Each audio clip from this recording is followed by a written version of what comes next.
Ok. Ya, ahora sí.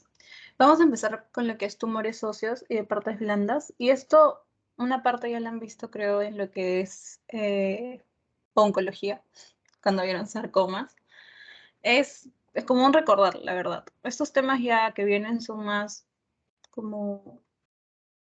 Son temas que algunos sí ya los han visto en sus diferentes cursos. Así que son un poco más sencillos. Los de antes eran más, o sea, más de traumato, digamos.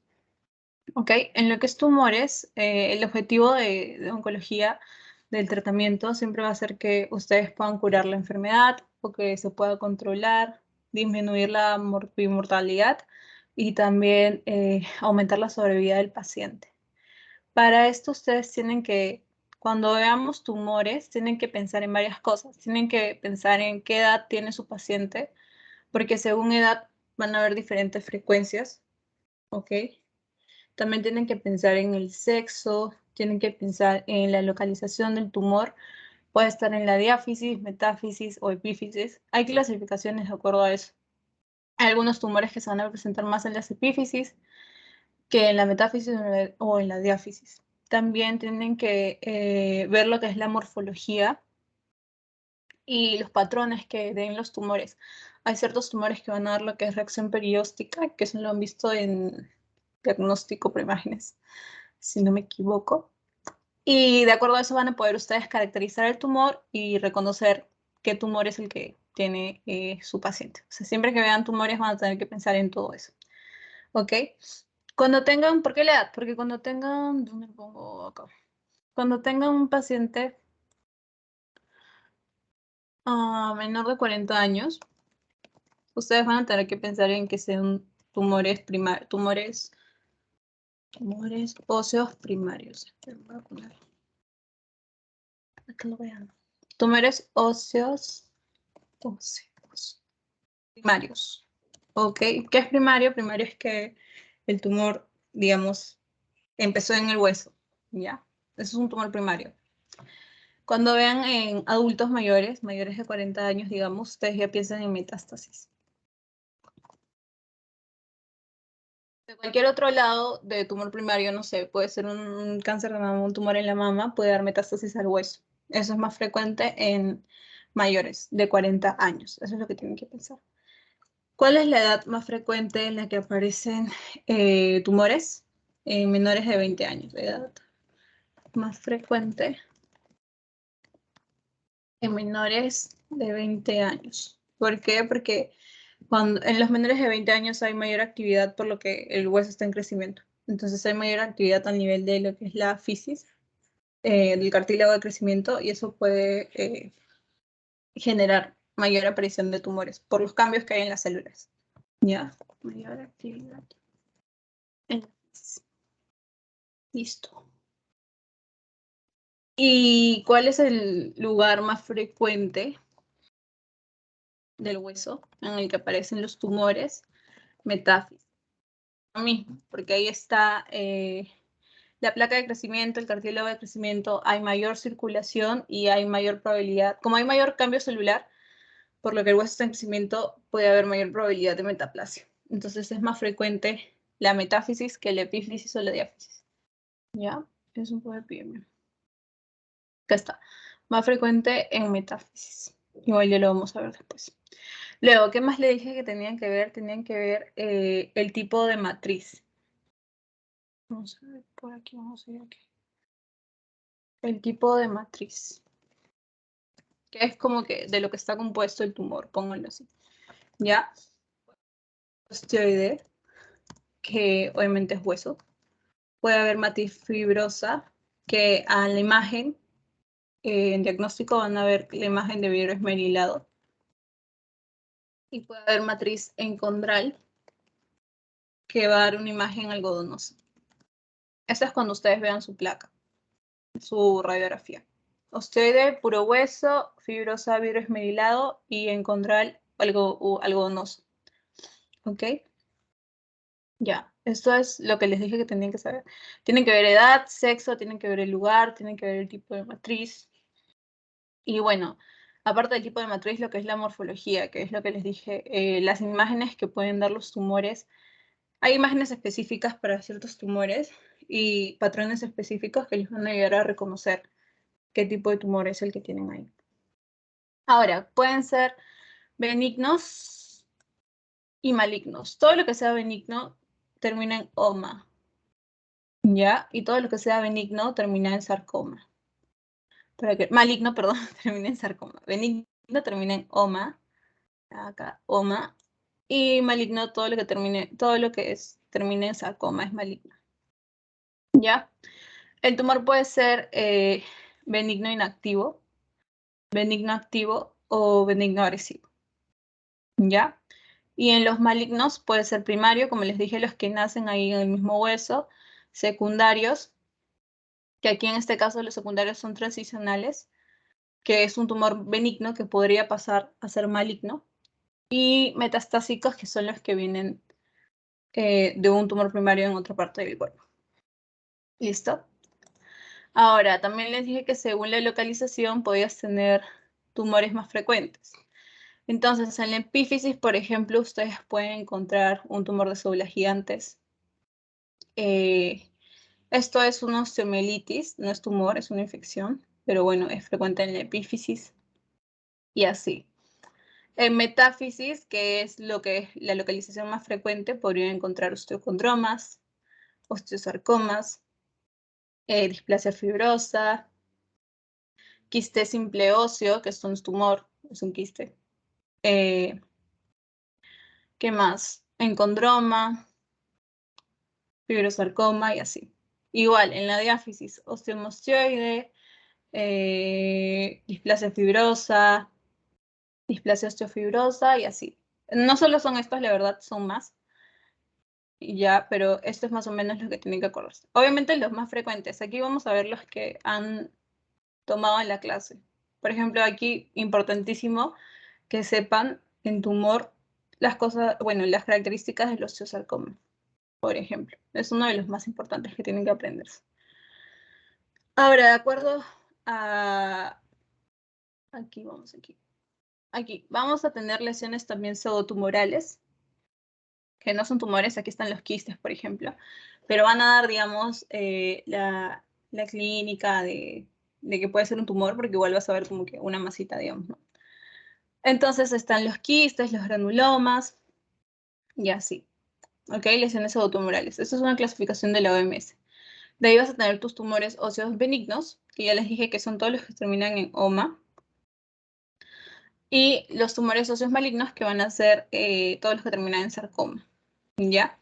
Y de acuerdo a dónde estén, si forman huesos, si forman cartílago, van a tener, si son vasculares, van a tener diferentes nombres. ¿Ya?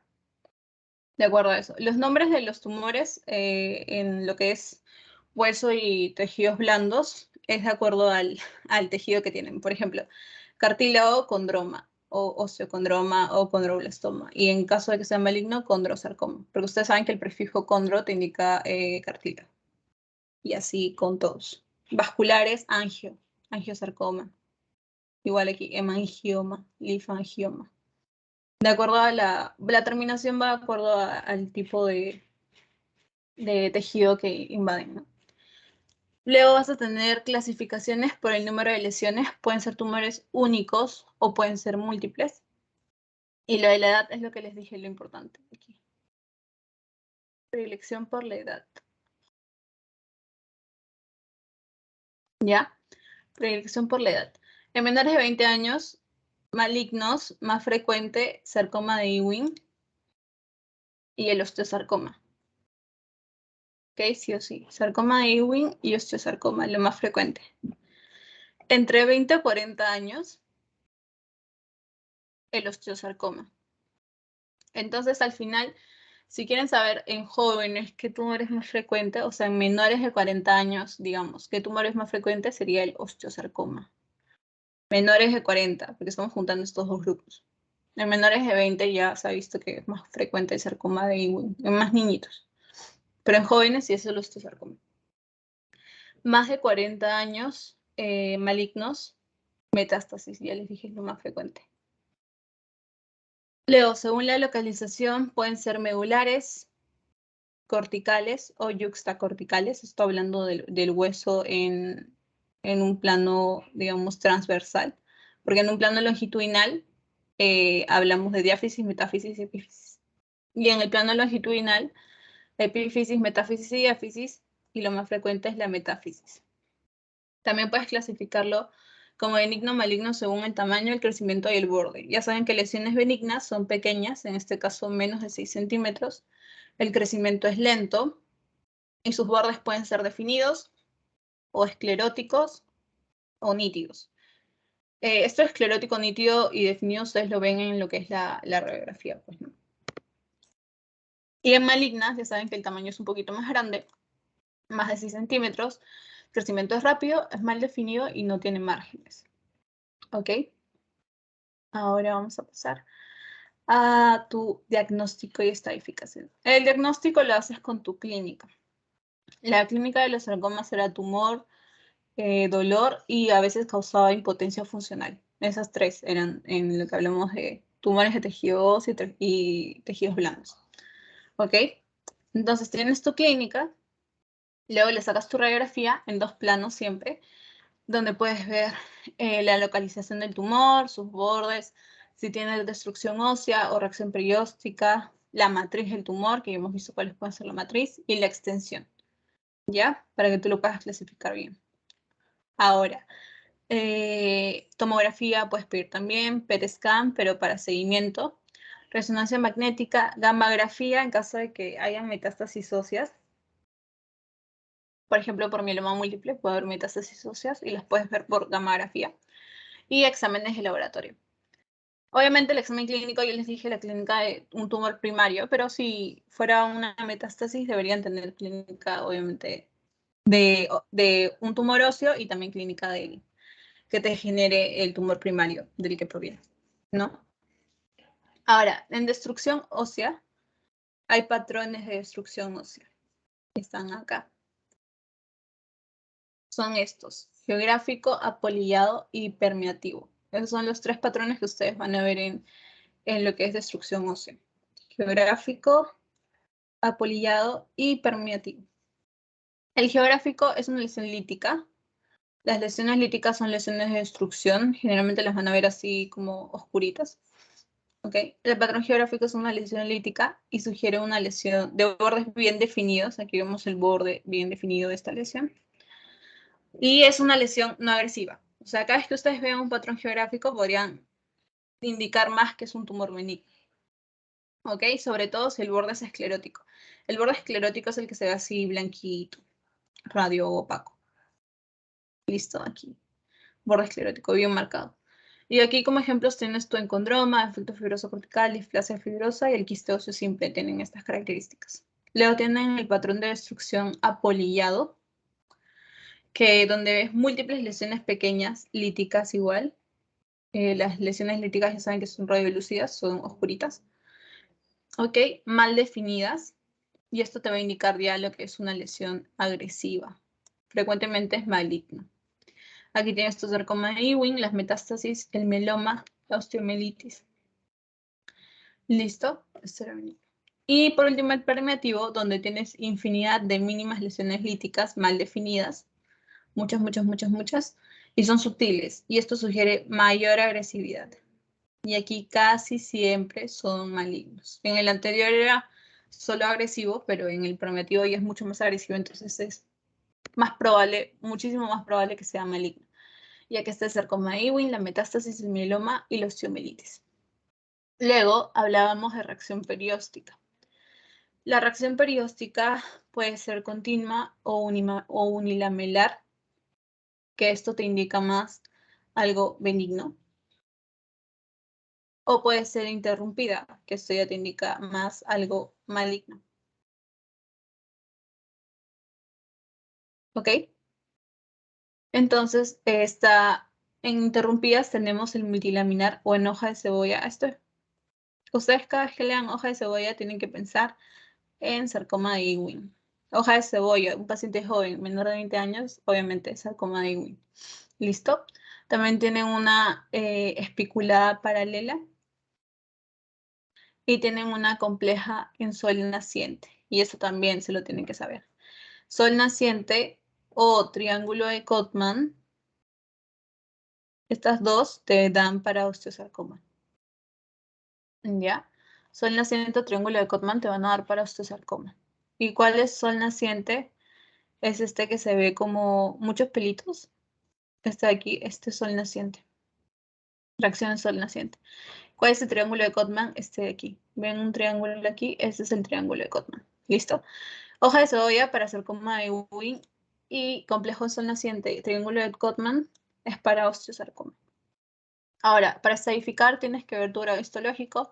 Esto lo haces mediante una biopsia dirigida. Puede ser benigno, baja malignidad o alta malignidad. Así lo clasifican. Para ver el tamaño lo puedes ver mediante tomografía o resonancia y puedes ver si es intracapsular.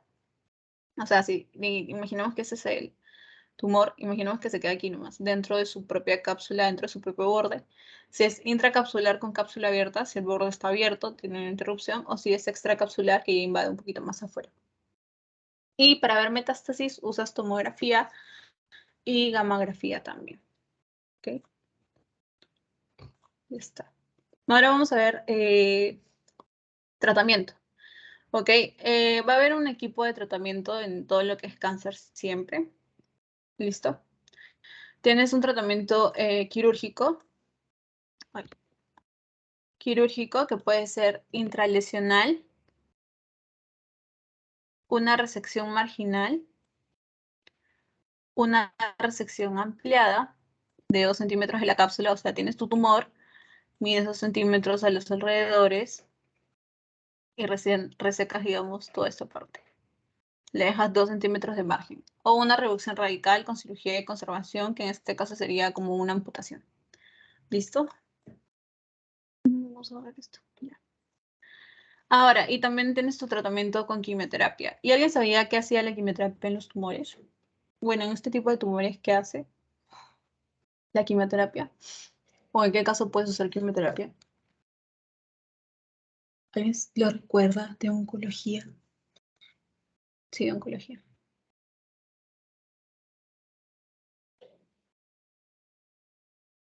Alguien que escriba o que hable.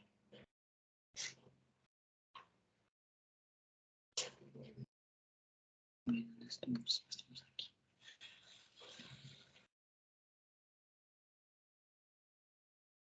¿Alguien lo recuerda?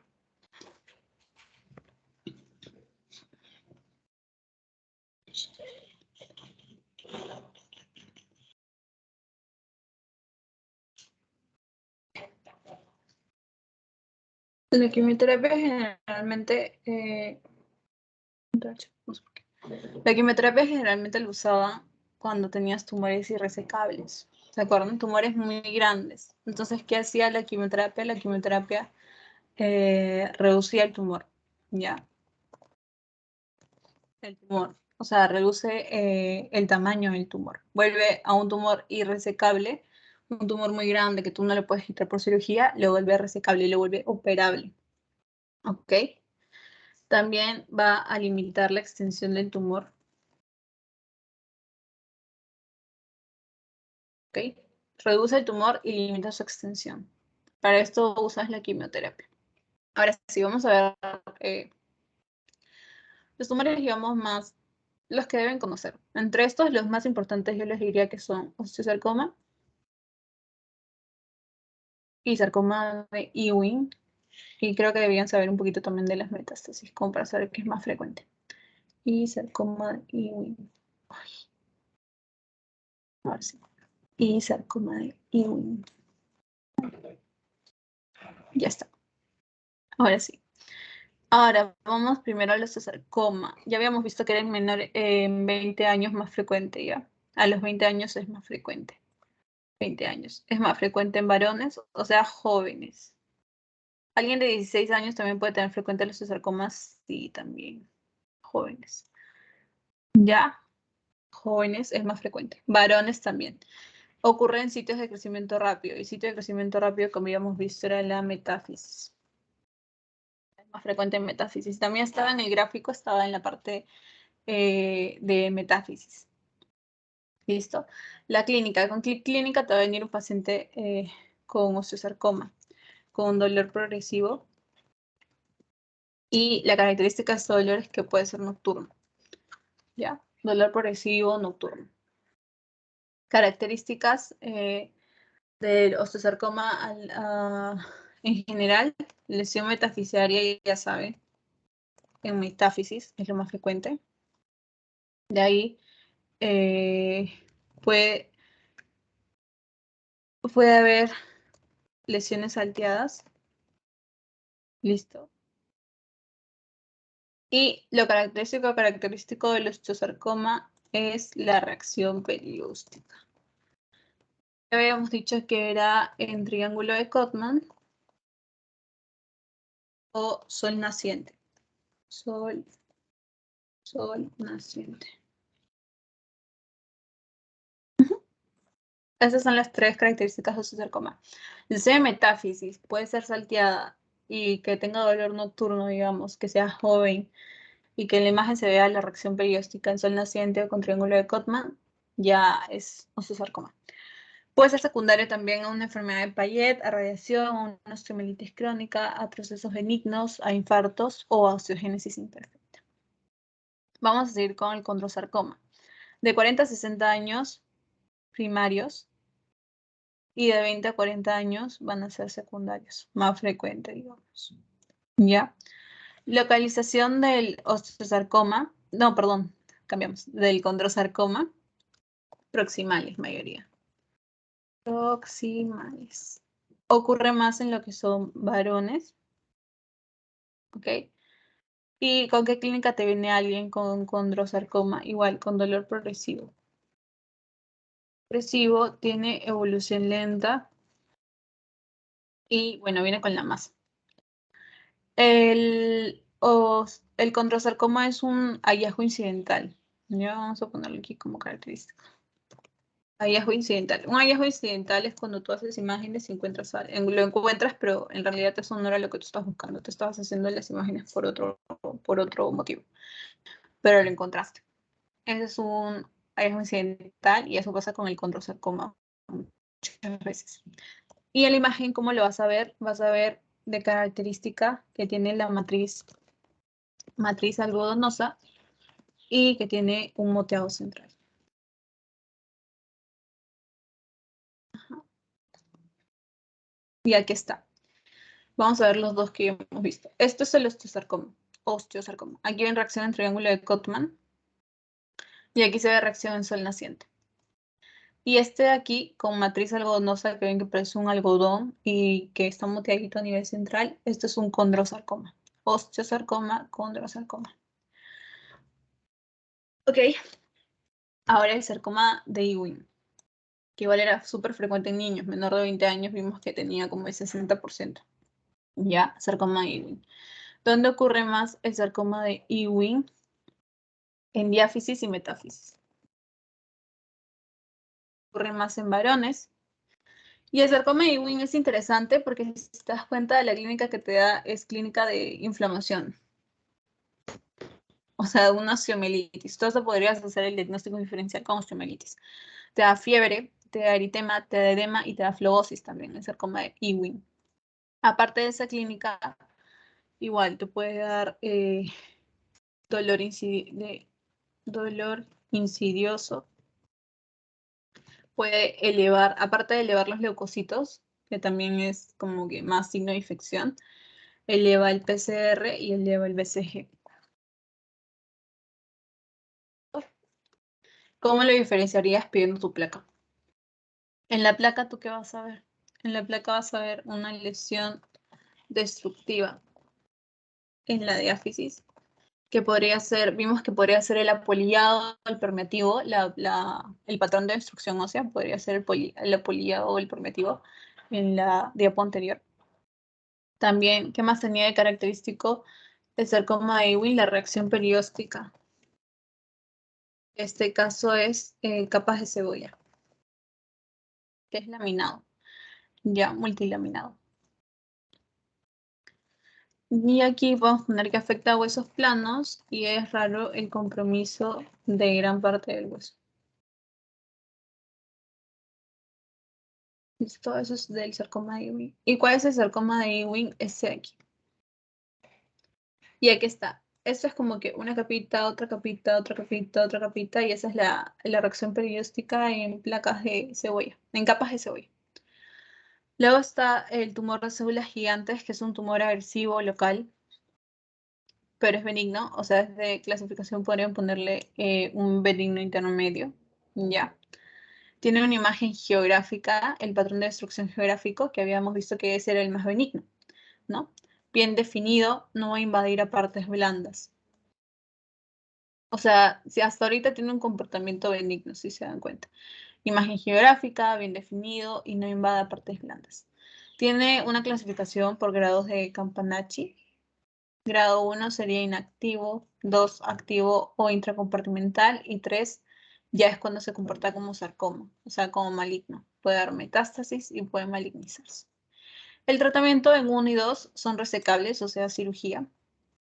Y en el grado 3, que ya es el que se porta de manera maligna, usamos denosumab prequirúrgico y según los cambios, si hay cambios, si se puede volver resecable, usamos cirugía, y si no hay cambios o sigue irresecable, seguimos usando el denosumab.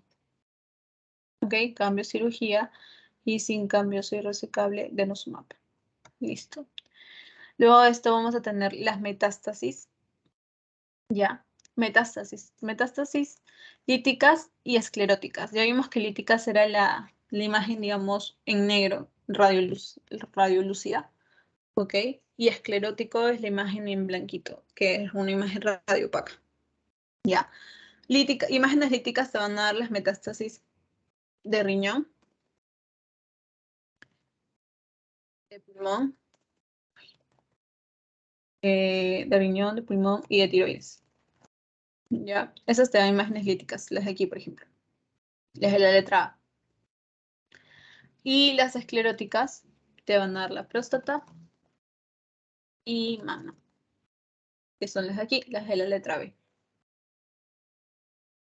¿Ya? Líticas, riñón, pulmón, tiroides. Esos son ejemplos, ¿ya? No es que solo estos tumores te dan lesiones líticas y solo estos te dan lesiones escleróticas. Son ejemplos. Y escleróticas, próstata y mama. ¿Y cuáles hacen más metástasis en frecuencia? Aquí está. Primero, próstata. Metástasis ósea, en frecuencia más frecuente. Segundo, pulmón. Y tercero, mama. Esto es frecuencia. Primero, segundo y tercero. ¿Listo? Ahora sí. Luego de metástasis vamos a pasar al mieloma múltiple. En el mieloma múltiple tenemos la imagen en sacabocado, o también le llaman sal y pimienta. Son lesiones pimienta. Son pequeñas lesiones entrelíticas y escleróticas que te dan la imagen como que de puntitos de sal con pimienta ahí a nivel del hueso. Ok, ese es el mieloma múltiple. Imagen sacabocado o sal y pimienta. Cuando vean eso, piensen en mieloma múltiple. Ahora, vamos a hablar de estos aquí, que los puse, pero no los hemos definido. ¿Ya? Vamos a poner por aquí. Un quiste óseo simple, QOS, quiste óseo simple. Listo. Es bien definida su imagen. Cortical normal. La capa cortical del hueso está normal. Puede migrar hacia la diáfisis. Crecimiento del niño del hueso. Crecimiento. ¿Ya? Quiste óseo simple. Ahora, otro. Osteocondroma. Osteocondroma. Vamos a ver protrusiones óseas. Benigno, ya saben. Porque termina en oma. Y localización más frecuente, fémur distal. Osteocondroma. Luego, el encondroma. Encondroma. Ya. Benigno igual. Destruye el hueso y puede involucrar parte medular. Y por último tenemos el osteoma osteoide. Se da en huesos largos. En adultos jóvenes. Metáfisis. Y dolor cede con aspirina, que esa es una característica rara, digamos, que les puede dar a caracterizar este tumor, ¿ya? Estos obviamente son benignos. El quiste óseo es una lesión pseudotumoral y los demás son benignos, tumores benignos. Y los que hemos visto aquí son malignos. Pasamos. Ahora vamos a hablar de ortopedia infantil, que eso ya lo hemos visto un poquito en lo que es las diferentes clases. La clase de fracturas, porque vimos fracturas infantiles, tallo verde, en torus, y así, y en la clase pasada, si no me equivoco. Ya, vamos a ver. Ortopedia infantil. Vamos por aquí, mejor primero aquí. Ya. Las fracturas en niños. ¿Cuál es digamos, hay más ventajas en las fracturas en niños que una fractura en adulto, ¿ya? ¿Por qué? Porque tienen menor tiempo de consolidación.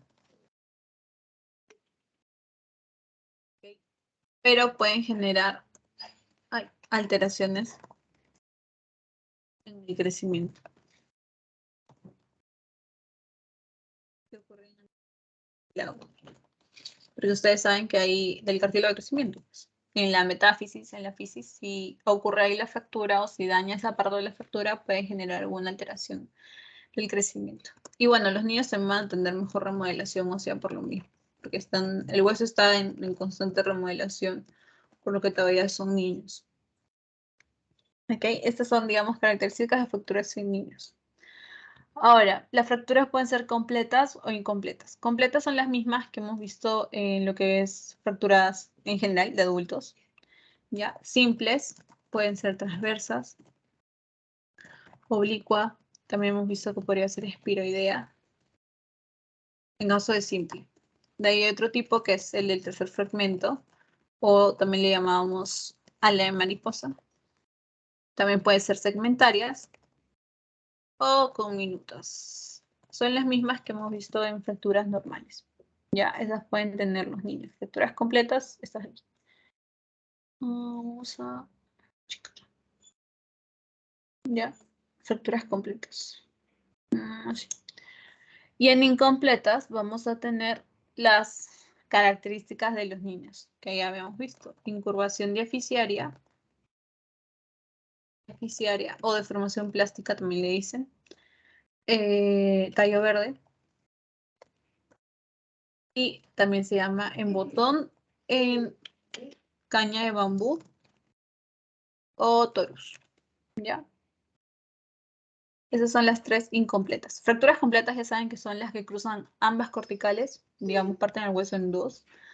Y las fracturas incompletas son las que solo cruzan una cortical, no llegan a partir ambas corticales. ¿Listo? Y también tenemos las epifisiolisis, que es lo que hemos visto la clase anterior. ¿Ok? Que las vamos a ver por la clasificación de Salter y Harris, que ahorita lo vamos a ver. Entonces, el niño tiene su hueso normal, que es así, y puede tener una fractura que es la incurvación plástica o incurvación diaficiaria o deformación plástica. Aquí, como vemos, no hay una fractura lineal, no hay línea de fractura, ¿ya? Simplemente lo que va a pasar aquí es que las trabéculas óseas se van a aplastar y van a hacer que el hueso tome esa forma curva. Pero no hay línea de fractura, no hay fractura en sí. Luego tenemos la de botón, caña de bambú o torus, o también se llama enrodete, ¿ya? Esta es que una compresión de manera axial, así, va a provocar lo que es la impactación del hueso cortical con las trabéculas a nivel de la metáfisis. Se dan cuenta, esto es en metáfisis, ¿ya? Y va a haber como una insuflación, y eso es lo que va a dar esa imagen, como que está medio infladito. No hay línea de fractura, sino es como que está medio bombadito el hueso. Y tenemos la de tallo verde, que es como cuando simulan partir un tallo. Y aquí está la línea de fractura así, pero no va a atravesar todo el hueso. Cuando tú fracturas un tallo, cuando tú tratas de romper un tallo, se rompe una parte y la otra parte no. Y eso es lo que pasa aquí en el tallo verde, que simplemente la línea de fractura llega hasta aquí y no termina de romper todo el hueso. Las completas, ya saben, parten a la mitad.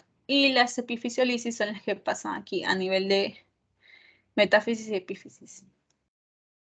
¿Ya? Y que son fracturas de la fisis, del cartílago de crecimiento. En estas vamos a ver la clasificación de Salter y Harris, que también sería bueno que se la aprendan. Tienen dos, tipo 1 y tipo 2 van a ser extraarticulares. ¿Ya? Si se dan cuenta, esta línea punteada es el cartílago de crecimiento.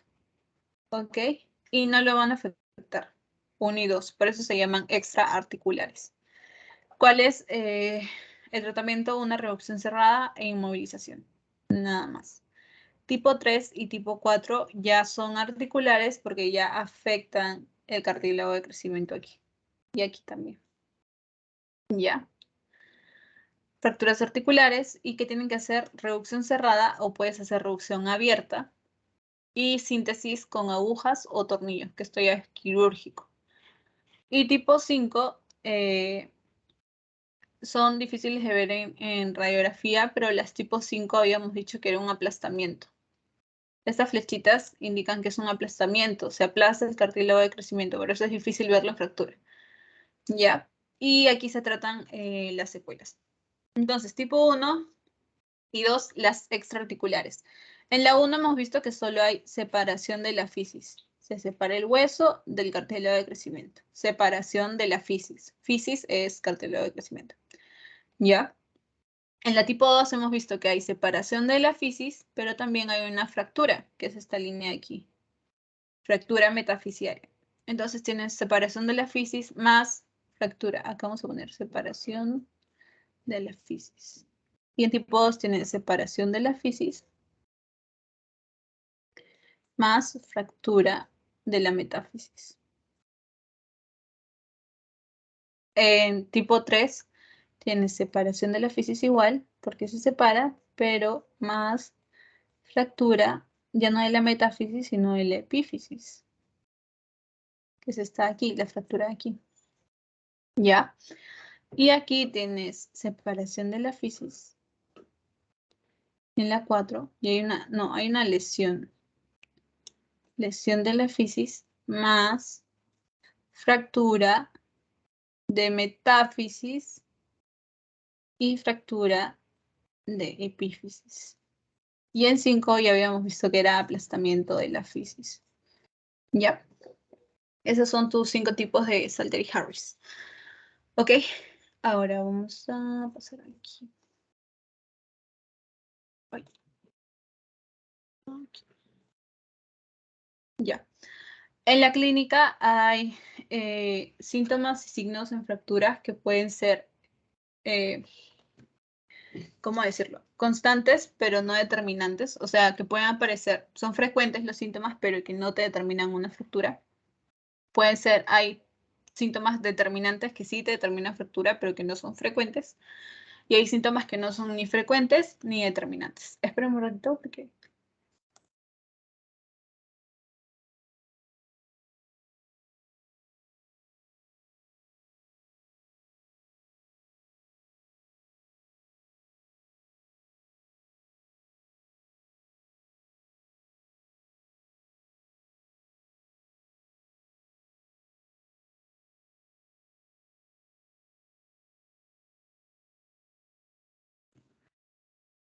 Ya, ahora sí.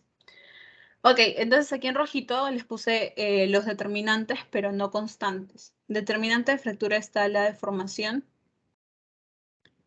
está la movilidad anormal y el crujido o crepitación. Ok, estos son determinantes, pero no son muy frecuentes. Ahora,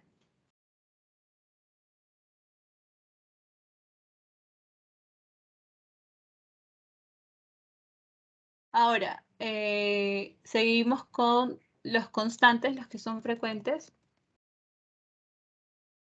pero no determinantes. ¿Ya?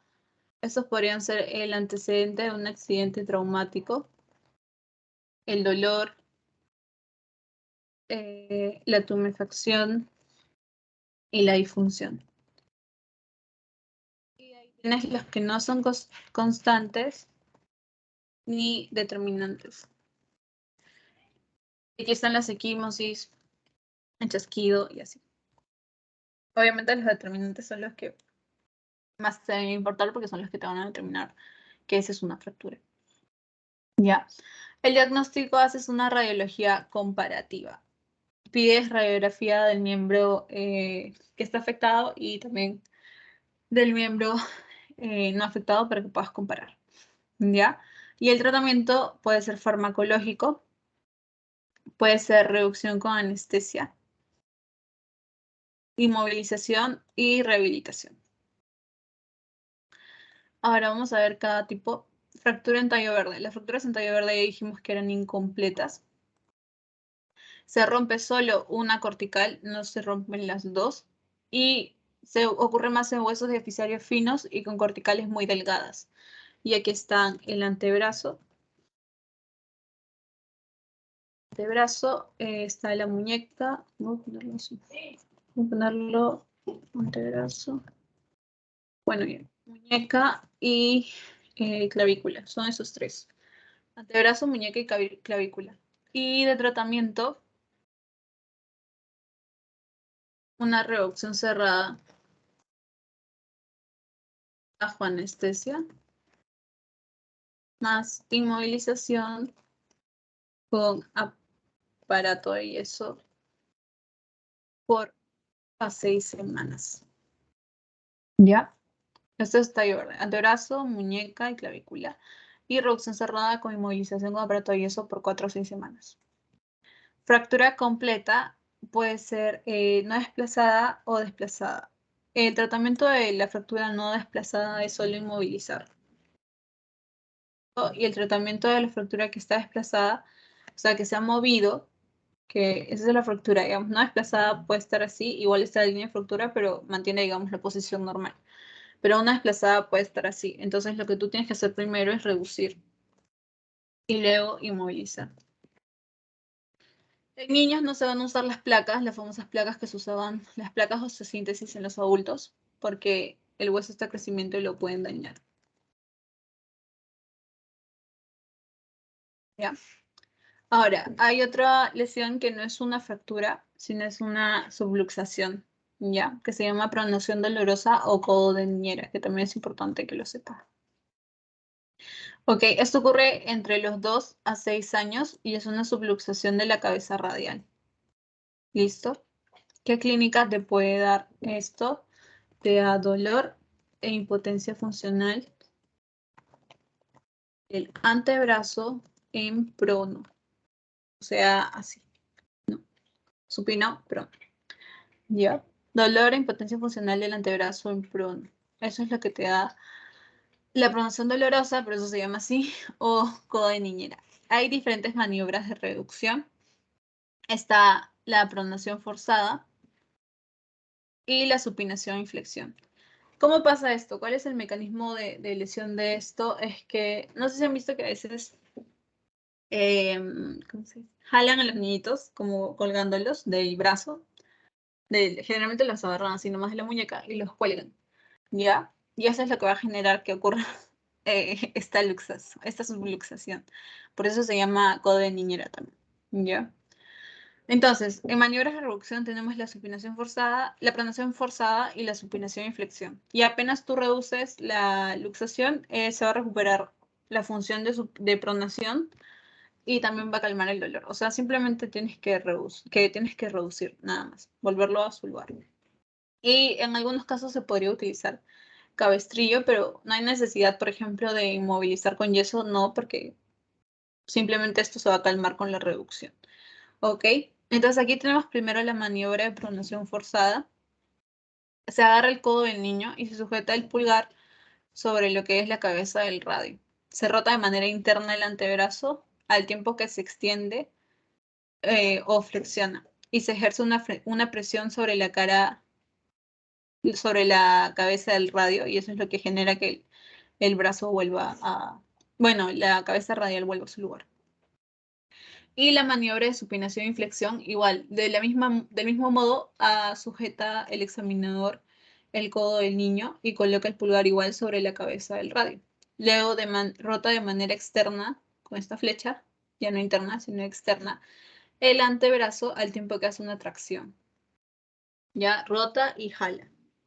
rotación externa y tracción. Y luego va a flexionar el codo mientras ejerce la presión sobre la cabeza del radio y así es que lo reduce. ¿Ok? Ya, ahora luxación congénita de cadera. Nosotros habíamos dicho que luxación era una pérdida de la congruencia articular. O sea, era la pérdida del contacto entre las dos superficies articulares. Cuando ustedes dicen que algo es congénito, es que la persona nace con eso. Pero lo que pasa aquí es que la cadera no va a estar luxada al nacer. No es que el niño nazca con esta pérdida de contacto entre la cabeza del fémur y el acetábulo. No, no está luxado al nacer, sino que van a existir diversas alteraciones en la forma del acetábulo que luego del nacimiento va a predisponer a que la cadera se luxe. O sea, que la cadera se luxe con el paso del tiempo. No es que al nacer ya se luxe. Entonces, el nombre con el que se decide llamar esto de mejor manera es displasia de cadera. ¿Ok? Son pacientes con alteraciones morfológicas. El acetábulo que predispone a la luxación de cadera. ¿Okay? Por ejemplo, puede tener un acetábulo plano o oblicuo. Generalmente el acetábulo tiene la forma con la que puede encajar perfectamente con la cabeza del fémur, pero en este caso puede ser plano o oblicuo y no encaja. Entonces, al momento de algún movimiento puede luxarse esa cadera, ¿ok? Simplemente por la forma del acetábulo. Y esto va a ocurrir a las semanas o meses de vida. Ya no es algo como le dicen congénito. Ay, vamos a ponerlo aquí. ¿Ok? Por ejemplo, aquí se ve que esta es la forma normal, digamos, del acetábulo y aquí está ya medio plano. Entonces hay una displasia, ¿ya? Ocurre más en sexo femenino y en raza blanca, 60% en la cadera izquierda, 20% en la derecha y 20% bilateral. ¿Ok? La etiología puede ser idiopática o puede tener diferentes factores de riesgo como los que vemos acá. Familiares que hayan tenido displasia de cadera, sexo femenino es más frecuente, en los primogénitos, en los niños que nacen, que tienen nacimiento podálico, los gemelares, tortícolis congénita y metatarsoducto congénito o los que tienen oligodramnios. Estos son como factores de riesgo. ¿Listo? El diagnóstico. Hay maniobras para que ustedes puedan examinar a los niños con displasia, ¿ya? Si es un recién nacido hasta los 28 días de vida, te van a servir estas dos, que son importantes también. La maniobra de Ortolani y la maniobra de Barlow. ¿Ok? Ortolani y Barlow. ¿Cómo es Ortolani? ¿Ok? Tú empiezas separando las rodillas y lo que vas a hacer es abducir la cadera. O sea, de manera externa, alejar la cadera. ¿Ok? Al abducir la cadera, la cabeza se va a centrar y se va a acomodar dentro del acetábulo, ¿no? Entonces va a producir un chasquido palpable y eso es lo que dice un signo de Ortolani positivo. Entonces Ortolani es abducir, alejar para allá. ¿Listo? En Barlow lo que vas a hacer es igual, sujetas las dos rodillas, pero lo que haces es aducir la cadera, o sea, acercarla. ¿Ya? Aduces la cadera mientras realizas una presión hacia posterior, o sea, empujas y acercas la cadera del bebé. Y si la cabeza se luxa, aquí, eso es importante también. En Ortolani la cabeza se acomodaba, pero en Barlow tú ves si la cabeza se luxa. Entonces, si la cabeza se luxa, la denominas obviamente luxable y te da un signo de Barlow positivo. Y al dejar de presionar la cadera, se va a reducir de manera espontánea, o sea, va a volver a su forma normal de manera espontánea. ¿Listo? Barlow, Ortolani, abduces, alejas la cadera y lo que tienes que hacer es, la cadera se acomoda en el acetábulo, la cabeza del fémur se acomoda en el acetábulo y genera un chasquido y eso es Ortolani positivo. En Barlow, aduces, acercas y presionas hacia posterior. Entonces la cabeza se luxa y ese es el signo positivo de Barlow. Y al dejar de presionar hacia atrás, la cadera se reduce de manera espontánea. Luego, también hay otros signos, como la simetría de pliegues, que la haces más de 12 a 28 meses, pero no es tan importante, que es simplemente ver los pliegues que tienen los bebés en los muslitos. ¿Ok? Pero no es tan importante. Y cuando ya encuentras un bebé con exploración ya le haces una exploración tardía, o sea, de 3 a 6 meses, ya puedes ver otros signos, como la limitación en la abducción. Normalmente tú puedes abducir todo esto, pero si abduces menos de 80 grados ya encuentras una limitación en la abducción, ¿ya? Normalmente tú separas de entre 60 a 80 grados. Si ya es menos de 80 grados, hay una limitación. Luego está el signo de Galeazzi, donde tienes que observar discrepancia en la longitud de los muslos. Por ejemplo, este está más arriba que este de aquí. ¿Ok? Observas la discrepancia en la longitud de los muslos. También ves aquí la simetría de los pliegues. Y puede haber un signo de pivot en la cadera afectada. También puedes pedir imágenes. Esto es todo examen clínico, ¿ah? Puedes pedir imágenes como la ecografía, que es el gold estándar, en recién nacidos hasta 6 meses.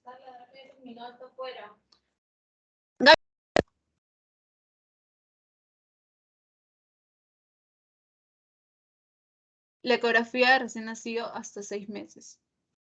¿Ok? Y luego tienes la radiografía que la usas generalmente mayores de 6 meses. Pero acá dice mayores de 3 a 4 meses. Pero en los bebitos sí no vas a usar ecografía. Ya, en menores de 6 meses no usas ecografía. Igual, la ecografía, las pruebas de imágenes no van a ser superiores a esto, a tu examen clínico, que siempre va a ser lo más importante. Listo. Ahora, en la radiografía puedes ver también distintas líneas para que puedas clasificar tu cadera como luxada o no, ¿no? Entonces, vamos a ver aquí. Listo. Va a haber una línea horizontal que va a unir las partes más bajas del hueso ilíaco. Aquí está, aquí. Y esa es la línea de Hilgenreiner. ¿Listo? Esta línea de Hilgenreiner se va a interceptar con una línea que va desde el último punto del borde externo del acetábulo, desde aquí, hacia allá. Vamos a ver así. Con esta línea que está en el borde externo del acetábulo y forma un ángulo. Ahí vamos a ver que está aquí. Esta de aquí, con Hilgenreiner, van a dar un ángulo, que es el ángulo acetabular. ¿Listo?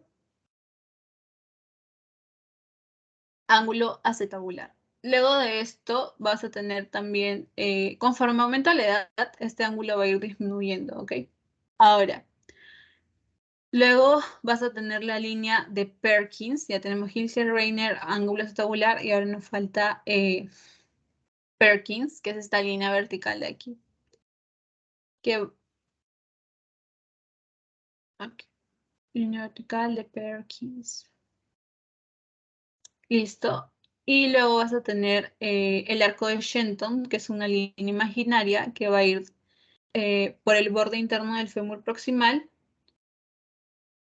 Listo.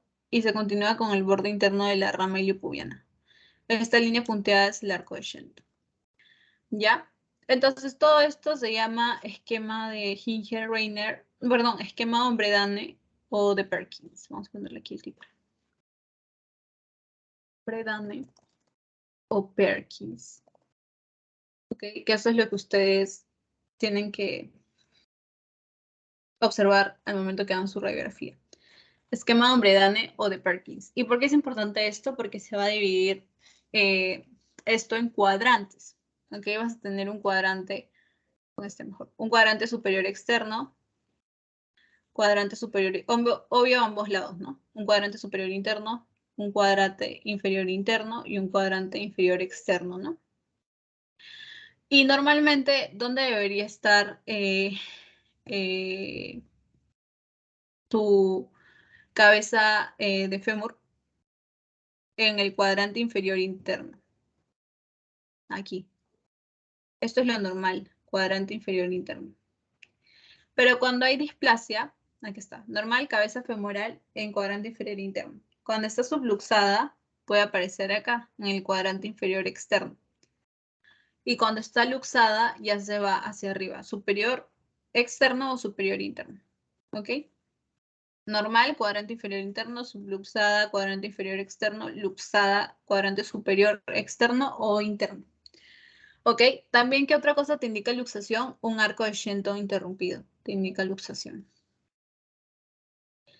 ¿Y qué otra cosa te indica displasia? Un ángulo acetabular mayor de 28 grados. ¿Listo? Ya así está. Así puedes diagnosticar tú mediante radiografía.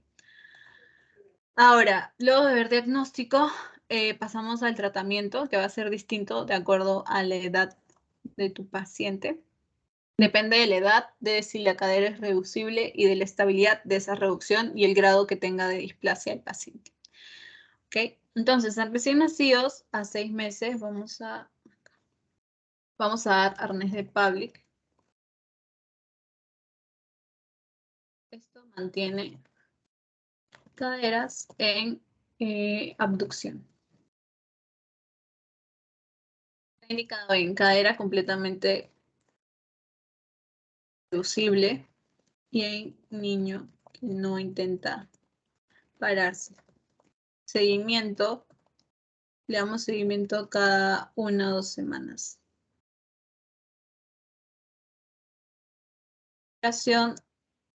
Duración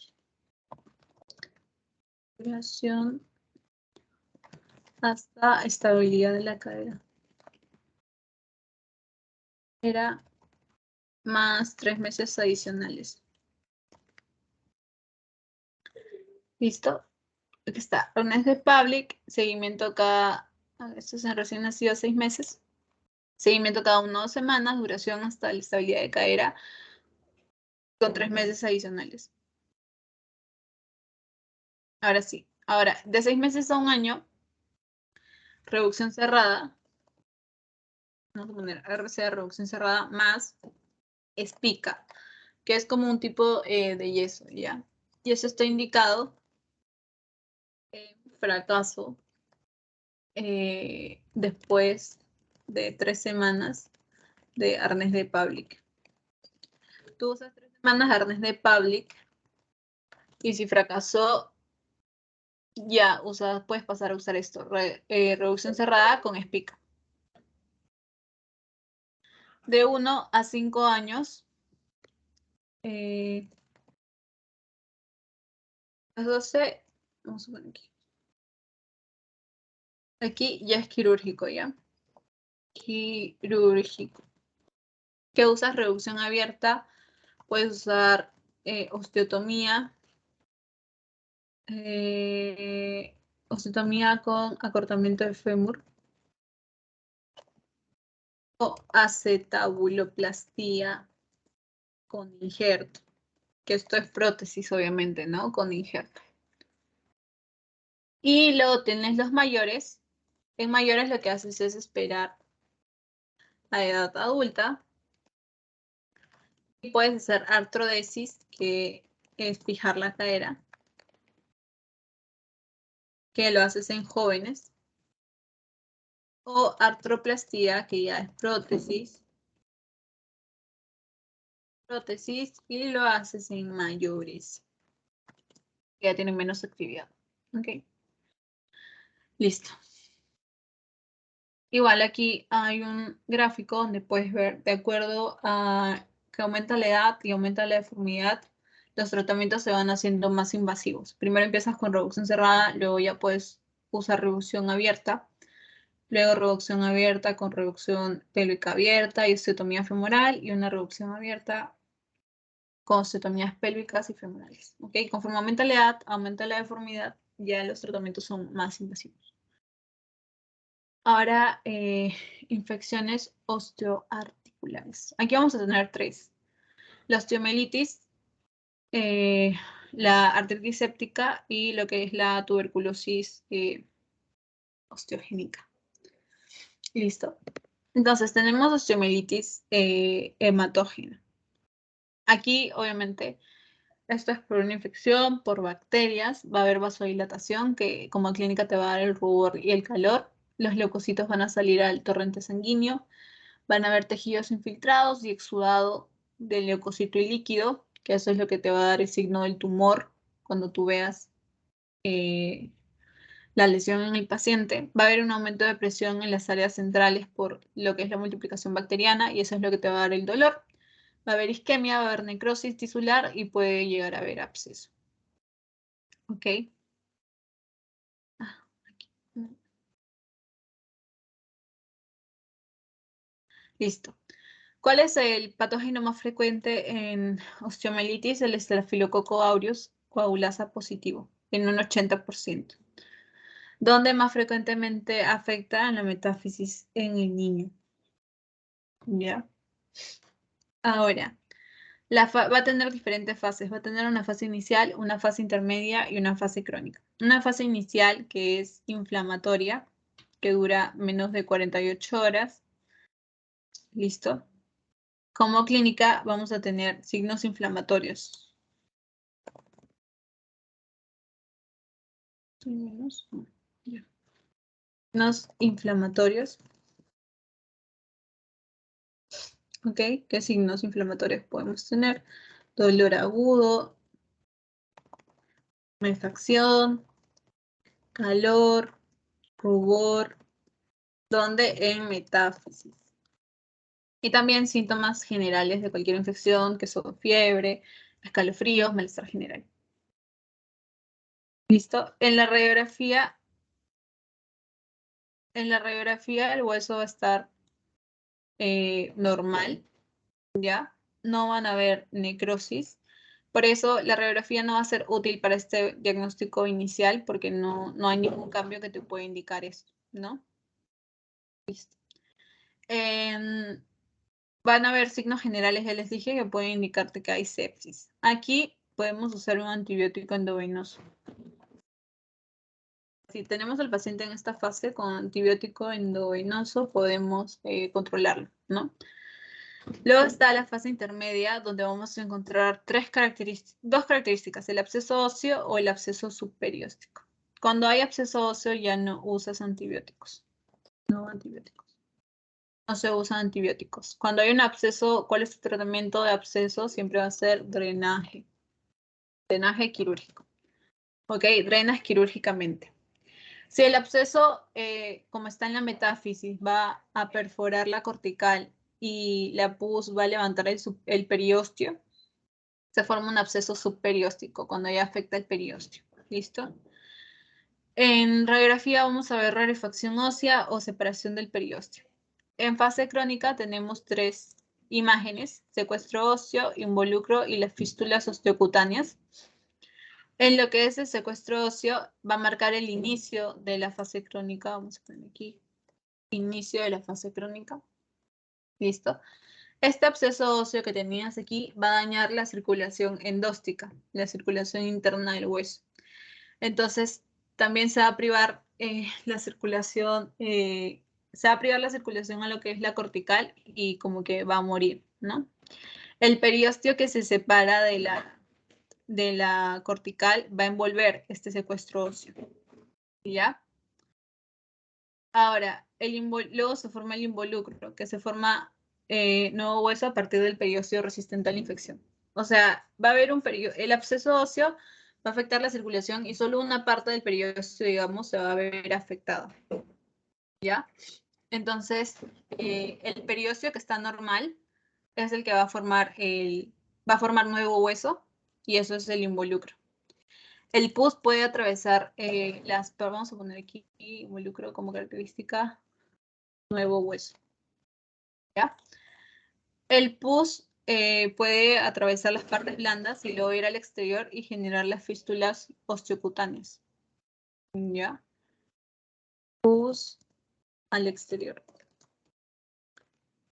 Las fístulas osteocutáneas, ¿listo? Tienes tu secuestro óseo, que es el inicio donde el absceso va a dañar la circulación y se va a dañar el periósteo, ¿ok? Y el periósteo sano, digamos, la parte sana va a formar nuevo hueso y eso es el involucro, y luego el pus puede atravesar las partes blandas e ir al exterior y se forman las fístulas osteocutáneas. En radiografía vamos a ver el secuestro óseo, que se ve radiopaco, y el involucro que envuelve al secuestro. Tenemos secuestro, que imaginemos que es esta bolita, y alrededor del secuestro tu involucro, que es nuevo hueso formado a partir del periósteo que resistió a la infección. Ya, para todas las fases, laboratorio que puedes pedir: hemocultivo, hemograma y velocidad de sedimentación globular. ¿Listo? Ahora, el tratamiento.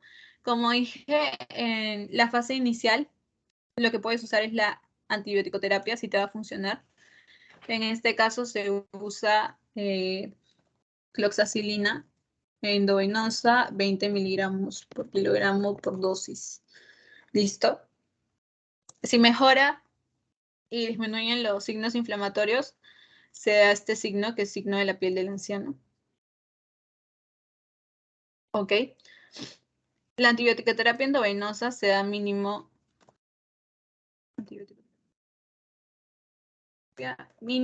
3 semanas, ¿ya? Si no mejora en este tiempo, en 24, 36 horas, ya estaríamos en lo que es una fase intermedia. Vamos a poner así, fase intermedia, y ya lo tratamos con cirugía. Ya tenemos que estar en constante monitoreo. Ahora, la fase intermedia. La fase intermedia es cuando no mejora post 36 horas de tratamiento en fase temprana, ya lo hemos visto. Y aquí el tratamiento es cirugía. ¿Qué haces aquí? Haces una acción.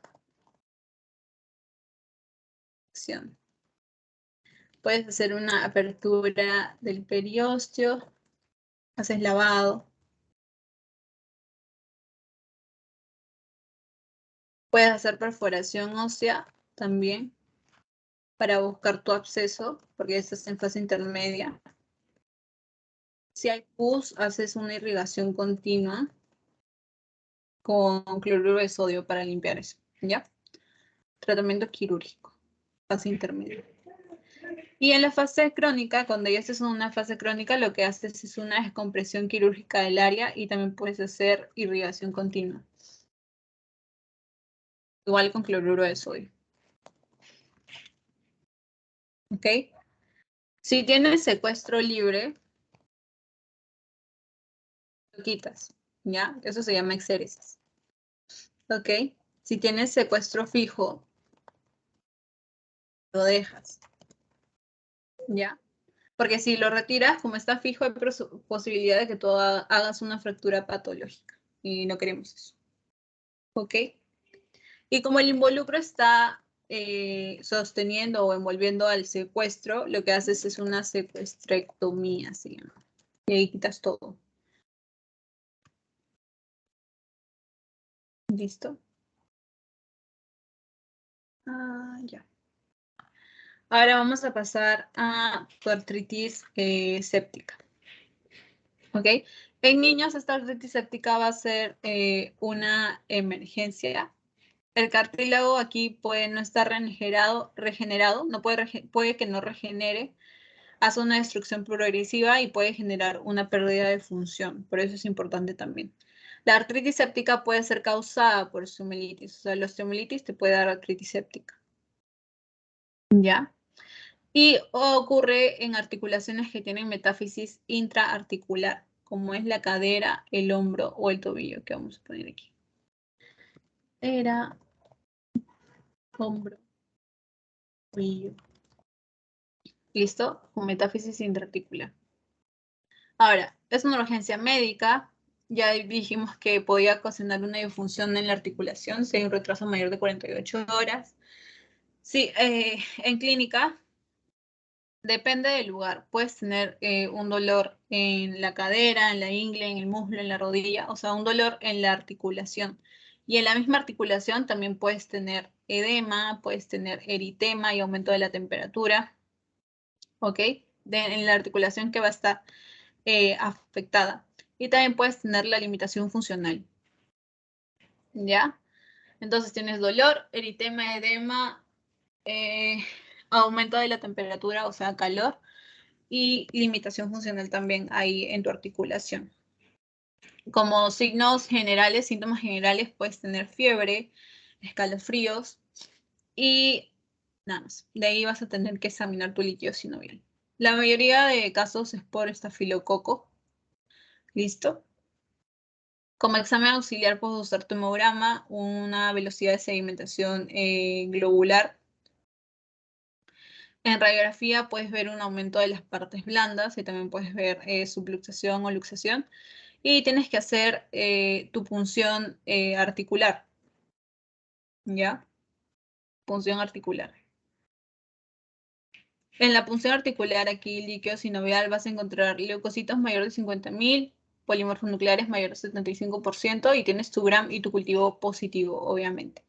Y de acuerdo al organismo que encuentres que haya causado la artritis séptica, vas a dar tu tratamiento antibiótico. ¿Okay? Más de 10.000 leucocitos en el líquido ya es un líquido purulento o infeccioso. Vas a tener una fase bacteriológica que esta es única en adultos y aquí se hace el lavado articular y se hace antibiótico-terapia, que igual en primera va a ser con cloxacilina, porque más frecuente es por estafilococo. Ya, con cloxacilina por 3 semanas endovenosa igual.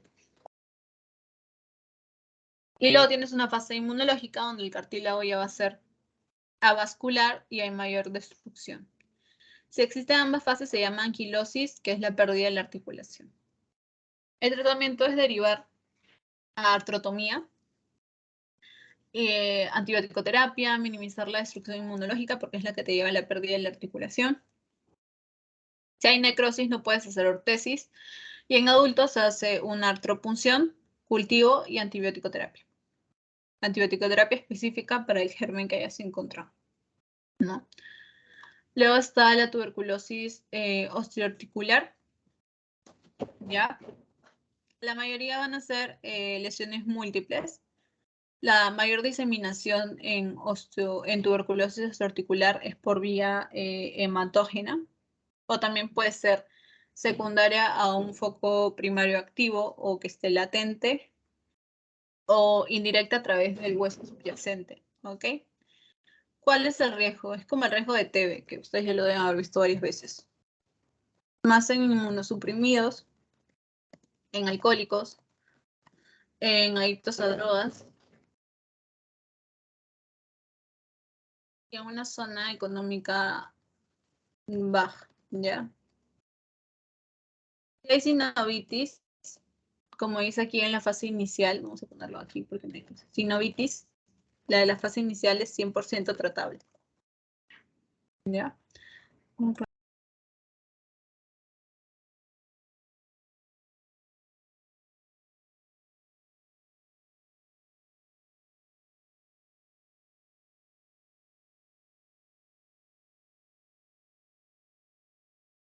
Y ahora sí tenía que pasar un perrito. Ya. La sinovitis va a ser 100% tratable en su fase inicial. ¿Okay? En la fase inicial TB siempre vas a tener sinovitis. Puedes tener implantación ósea, pero es menos frecuente, o puedes tener implantación mixta, que es más grave. Lo que es 100% tratable es tu sinovitis. En la fase evolutiva ya va a ir afectando a las articulaciones, puedes tener absceso, formación de cavernas, el cartílago ya se va a destruir y va a haber destrucción de la cápsula y de los ligamentos. Y en tu fase de reparación se va a reabsorber el absceso, va a haber una retracción de las partes blandas, va a haber una actitud viciosa articular, no va a consolidar bien esa articulación, no va a estar en su forma normal. Y puede haber anquilosis secundaria también, o sea, una pérdida de la articulación. En lo que es clínica, vamos a tener los síntomas generales, ¿ya? Fiebre, ¿sí? Igual ya saben que la tuberculosis es crónica, ¿ya? Es un proceso crónico que va a evolucionar con los meses y los síntomas son de curso insidioso y son poco floridos, ¿ok? En síntomas generales podemos tener lo que es la hiporexia, o sea, bajo apetito. Baja de peso también pueden presentar estos pacientes, o astenia, cansancio. Baja de peso o astenia. ¿Listo? El dolor, este dolor de tuberculosis osteoarticular puede ser espontáneo, aumenta con la carga y obviamente predominio nocturno. Pero un aumento de volumen, pueden haber fístulas cutáneas, puede haber una contractura muscular, puede haber también atrofia muscular, claudicación. Las articulaciones que están comprometidas aquí son las de la columna. La mayoría en columna dorsal, que es lo que llamamos el mal de Pot. La columna también se puede afectar la rodilla, la cadera, la articulación sacroiliaca, ¿qué más? El tarso, el carpo, el hombro, el codo y así. Varias articulaciones. Ya, vamos a poner esto aquí. Ya, articulaciones comprometidas. Ahora, la confirmación del diagnóstico se hace por biopsia. Ya. Diagnóstico. Biopsia. ¿Listo? Puedes usar cultivo, pero el cultivo de BK va a demorarte 60 días. Demora bastante. Cultivo o BK, 60 días demora ya. Obviamente pides cultivo de qué líquido sinovial. Sinovial. Ya, que demora 60 días. Listo. También puedes pedir imágenes, como hemos visto, fase temprana. La radiografía va a estar normal. Puede haber disminución del espacio articular, osteopenia. Esas son las características de radiografía. Disminución de espacio articular, osteopenia, aumento de las partes blandas y un borramiento de los bordes articulares. Estas son las características para tuberculosis en la radiografía. El pronóstico, las articulaciones van a curar, pero pueden curar con rigidez y con anquilosis, que es la pérdida de la articulación. El tratamiento puede ser reposo relativo o absoluto, con inmovilización de la articulación. Los fármacos antituberculosos en esta fase inicial, la fase de sinovitis. Y también puedes hacer tratamiento quirúrgico. Cuando haces tratamiento quirúrgico, en caso sean lesiones masivas, lesiones crónicas con secuelas o anquilosis. ¿Listo? Lesiones masivas, lesiones crónicas con secuelas o anquilosis. ¿Qué puedes hacer en las lesiones masivas? Puedes hacer un lavado quirúrgico. En caso hayas encontrado un absceso, drenarlo. En caso haya tejido necrótico o tejido caseoso, retirarlo. ¿Ok? En lesiones crónicas con secuelas puedes hacer artrodesis, porque puede ser pacientes con espondilitis, por ejemplo, tuberculosa, que te hagan compresión medular, y esas son las secuelas que puede generar. Y en pacientes que tengan anquilosis, que es la pérdida de la articulación, se hace una artroplastía total. ¿Listo? Y por último tenemos las epicondilitis, que esto, lo único que era importante, bueno, lo más importante que debían saber era lo del epicóndilo y la epitroclea, así que le volveré a preguntar. Vamos a preguntar si la epitroclea va a ser medial o lateral. Estamos hablando del húmero distal, ¿no? Epitroclea es medial o lateral. ¿De acuerdo? ¿No?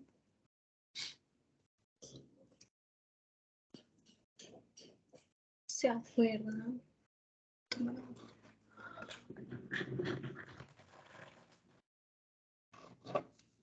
Epitroclea es medial o lateral. Medial, muy bien, gracias.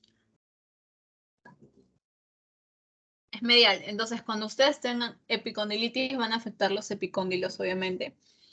Van a tener una epicondilitis lateral y una epicondilitis medial. Obviamente la medial es la que afecta la epitroclea y la lateral es la que afecta el epicóndilo lateral, ¿no?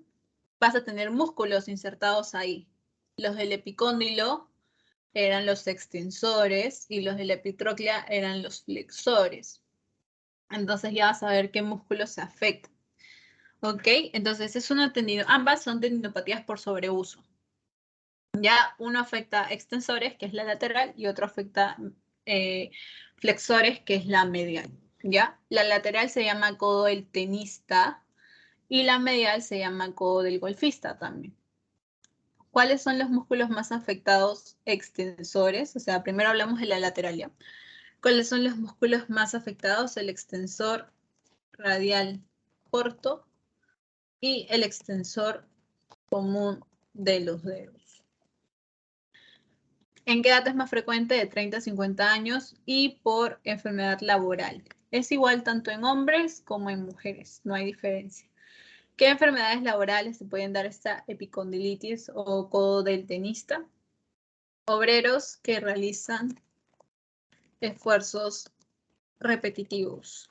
Y aquí tienes construcción, los que paran martillando, digamos, jardineros, carpinteros, leñadores, los que trabajan con máquinas vibratorias, neumáticas, martillar, plancha de acero o calderos, ¿ok? Los que generan un movimiento repetitivo, en este caso sería de extensión, ¿ya? Usan demasiado sus extensores de la muñeca, van a tener esta patología. Epicondilitis lateral o codo del tenista. ¿Qué clínica puede tener? Dolor,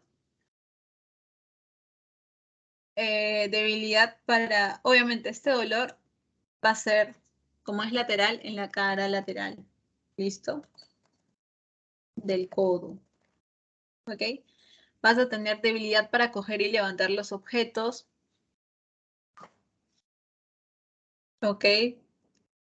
De ahí que puede haber limitación de sus actividades diarias, dolor a la palpación obviamente de qué, de la cara lateral del codo, porque estamos en lateral. ¿Y cómo lo evalúas? Lo evalúas con el test de Cosen o con la prueba de la silla, ¿ya? En el test de Cosen, el evaluador, o sea, ustedes van a estabilizar el codo mientras palpan lo que es el epicóndilo lateral, ¿ok? Con el puño cerrado, el paciente va a tratar de hacer extensión de la muñeca contra resistencia. Si, como está haciendo extensión y son sus músculos dañados, digamos, si presenta dolor, va a darte un test de Cosen positivo. Entonces te va a indicar que hay, obviamente, dolor a nivel, en la zona lateral, en la zona del epicóndilo lateral. Si presenta dolor ahí, te indican como el tenista o epicondilitis lateral. Y también está la prueba de la silla, donde con el codo en extensión, digamos, agarras la silla al respaldar y te pones a cargarla. Obviamente si genera dolor, es una prueba de la silla positivo, ¿ya? Si se dan cuenta, cuando agarran la silla, si solo el respaldar y la sostienen, su antebrazo está en pronación y están usando sus músculos extensores. Entonces, como se supone que esos son los dañados en la epicondilitis lateral, va a generar dolor en el paciente. Obviamente dolor en la zona epicondilia lateral. En imágenes pueden pedir radiografía, ecografía y resonancia magnética. La más importante aquí, que está en rojito, es la resonancia magnética, ¿ya? Porque esta, como es lesión de tendones, de músculos, de partes blandas, lo vas a poder ver mejor por resonancia magnética que por radiografía o ecografía. ¿Listo? Ahora, el tratamiento todavía no, porque es similar en los dos. Vamos a pasar a la epicondilitis medial o el codo del golfista. Ese es de la epitroclea y aquí se dañan los músculos flexores, igual por sobreuso. ¿Ya? ¿Cuáles son los que más se dañan en flexores? El pronador redondo y el cubital anterior. ¿Ya? Y, por ejemplo, me olvidé de los epicondilios, los extensores son todos estos y los flexores o mediales del epicondilio medial o de la tróclea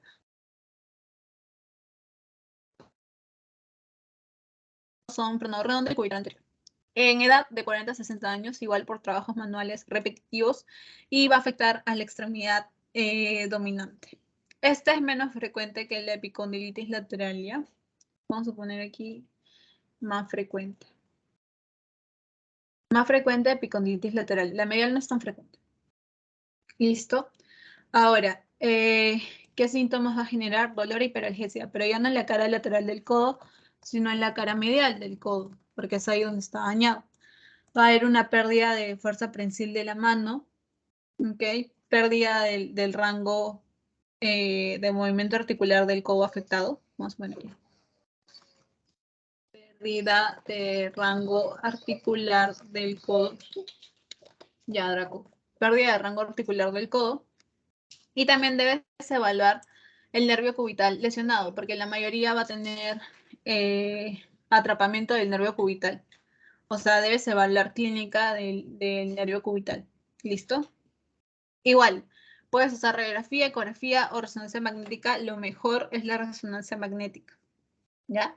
También podrías usar aquí, en este caso, electromiografía si sospechas de tu nervio cubital lesionado. ¿Listo? Ahora, el tratamiento lo dejé para el final porque es lo mismo en los dos. ¿Ok? Vas a tener conservador y quirúrgico. Quirúrgico solo si no va a mejorar con tu tratamiento conservador igual en ambos. Y el conservador hay diferentes técnicas para ambos. ¿Ya? Es lo mismo. Entonces, el objetivo de todo el tratamiento va a ser aliviar la sintomatología aguda, o sea, el dolor que presenta el paciente, rehabilitar el tendón que está patológico, prevenir una recurrencia y siempre vas a tener que preferir un tratamiento conservador. Y cirugía, ya sabes que solo la usas cuando el tratamiento conservador no funciona. Entonces, dentro de los tratamientos conservadores está el reposo, que es mejorar el estilo de vida y limitar movimientos. Obviamente, si el paciente era alguien que martillaba constantemente y que por eso se lastimó, obviamente se debe recomendar que ya no realice ese movimiento por un tiempo. AINES para el dolor. Puedes usar ortesis. En caso de los tenistas hay coderas de tenista, ¿ya?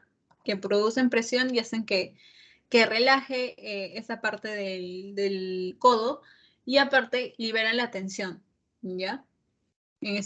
Cuando hacen un movimiento ya no se va a producir tanta tensión como cuando no tienen esas coderas, ¿ya? Terapia física también, ejercicios de estiramiento para ganar fuerza y potencia muscular. En ambos, obviamente, en terapia física sería para los extensores cuando tienes epicondilitis lateral y para los flexores cuando tienes epicondilitis medial, pero ambos funcionan. Bandas de choque también puedes usar, que estimula la producción de colágeno y obtiene, por lo tanto, regeneración del tendón. Puedes usar acupuntura, que actúa a nivel central. Son agujitas que van a estimular los centros nerviosos y van a inhibir el dolor.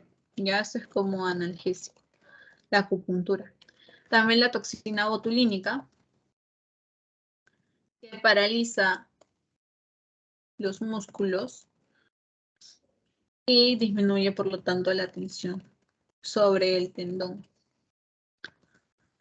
Luego está el láser, también puedes usar láser, que ayuda a la regeneración igual, regeneración tendinosa. También puedes usar infiltración con glucocorticoides, que va a inhibir el efecto inflamatorio, pero tienen un efecto adverso, los glucocorticoides. Efecto adverso. Vamos a poner que disminuyen la formación de colágeno. ¿Ok? Si habían diferentes, ¿cómo se dice? Si habían diferentes técnicas que podían regenerar el colágeno, estimular la producción de colágeno y regenerar el tendón, como las ondas de choque o como la toxina, no, perdón, como las ondas de choque o como el láser. Listo, la infiltración con glucocorticoides va a servir para inhibir la inflamación, pero a su vez, como efecto adverso, si lo usas mucho, puede disminuir la formación de colágeno. Entonces ya no hay regeneración de tendón. ¿Ya? Y puedes usar terapia biológica también. Eso es con plasma rico en plaquetas. Tiene factores de crecimiento, por eso se usa. O con células madre. ¿Ya? Estos son todos los tratamientos que puedes usar Mm, mm, mm, mm. Aquí creo. Ya, todos los tratamientos que puedes usar tanto para epicondilitis lateral como medial. Obviamente va a cambiar, porque tú no vas a usar coderas de tenista para, para una epicondilitis medial. Ya sería en otro caso como unas coderas de golfista, digamos, ¿no? De ahí, en lo que es la terapia física también va a cambiar, porque la terapia física en la epicondilitis lateral hace ejercicios para los extensores y en la medial ejercicios para los flexores. De ahí lo demás es lo mismo, pero obviamente a donde dirijas tu tratamiento va a cambiar porque uno afecta a los extensores de la muñeca y otro a los flexores. Pero se usan los mismos tratamientos para cada uno, para los dos, para ambos. Luego vamos a tener dos patologías que son la tendinocinovitis de Kervain y el dedo en gatillo o en resorte. En la tendinocinovitis de Kervain se afectan tendón del extensor corto y abductor largo del pulgar. Esto está en la primera corredera. ¿Ya? ¿Qué pasa aquí? Hay un engrosamiento. Uy, no. Hay un engrosamiento del retináculo extensor de la muñeca, crecimiento de la sinovial y aquí genera un efecto constrictor. Ocurre más en mujeres mayores de 40 años por movimientos repetitivos del pulgar, que es una flexo-extensión, que es este movimiento. ¿Ya? Maniobras repetitivas pueden generar desviación tanto a nivel, por desviación a nivel radial o desviación a nivel cubital. ¿Ok? ¿Cómo se presenta? ¿Qué clínica tiene? Va a tener dolor y edema en el lado radial de la muñeca. Dolor a la palpación del lado radial. Dolor aumenta con movimientos que tensan los tendones, que son la extensión o flexión del pulgar o prensión para coger objetos. Hay limitación, obviamente, para actividades. Como por ejemplo, hay dolor cuando quieras echar líquido, digamos, de una jarra, porque ahí estás flexionando fuertemente tu pulgar. ¿Ok? Y estás cogiendo un objeto, además, estás haciendo prensión. Entonces, ahí te puede generar dolor. ¿Listo? Ahora, ¿cómo evalúas esto con el test de Filkenstein? ¿Ok? Lo que haces es pedirle al paciente que haga este movimiento que apareció en un capítulo de Los Padrinos Mágicos. Haz este movimiento y si hay un dolor en la zona radial de la muñeca, es un test de Finkelstein positivo. ¿Listo? Como estamos hablando de tendones, lo que más te va a servir es resonancia magnética. ¿Ya? Y en tratamiento, en caso sea leve, pedimos AINES e inmovilización y mejorar los estilos de vida. Mejorar estilos de vida siempre se habla de limitar movimientos. Obviamente limitar los movimientos que te causan el dolor. Y graves, una liberación quirúrgica, porque hay mucha presión, mucha tensión, constricción a nivel de la primera corredera del retináculo extensor de la muñeca. Entonces, es como un cortecito y se libera la presión. Y bueno, disminuye el dolor. Luego está el dedo en gatillo o resorte, que es por bloqueo o atrapamiento de los tendones flexores a nivel de la polea A1 de la palma de la mano. ¿Ok? Esto ocurre más en diabéticos, en mujeres mayores de 50 años y afecta los dedos pulgares, medio y anular de la mano dominante. ¿Ok? Generalmente, obviamente, es la derecha. Voy a ponerlo aquí ya. Dedos pulgares, mediano y anular de la mano dominante. ¿Qué clínica te puede dar el dedo en gatillo o resorte? Dolor a nivel de la polea A1. Nódulo blando palpable en el área engrosada de la polea A1. De ahí, nódulo se palpa con el movimiento del tendón también, del tendón. Doloroso a palpación profunda. Y sensación de chasquido y que el dedo se traba con el movimiento. ¿Listo? Ustedes dirán, ¿dónde está la polea 1? ¿Dónde está el nódulo? Aquí. Ok. Ahí, es en el pliegue palmar distal. Aquí, aquí, aquí. Que está el nódulo atrapado. ¿Listo?